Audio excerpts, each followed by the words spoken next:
দুটি অক্ষরের শব্দ হচ্ছে মায়া।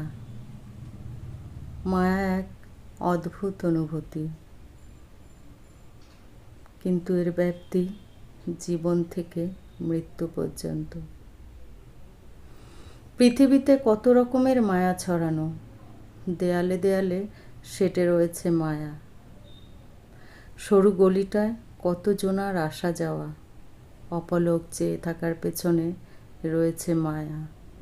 তারপর জনশূন্য পথটার প্রতিও মায়া। সবাই যখন বসন্ত বিলাস করে, তখন আবার পাতা ঝরার মায়া। তারপর দুটো মানুষকে দম্পতি বলে।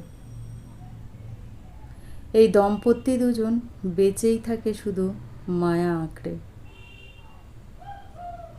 জীবন তাদের মায়ার ছাঁচে বেঁধে দেয়। তারপরে সবাইকে অবাক করে যে মানুষটা ফুল চন্দন পরে শুয়ে থাকে, তার দিকে তাকিয়ে কি হাউ হাউ করে কান্না। অথচ দেখুন, রক্তের সম্পর্ক নেই, আছে শুধু মায়া, ছায়া ধরে রাখার মায়া।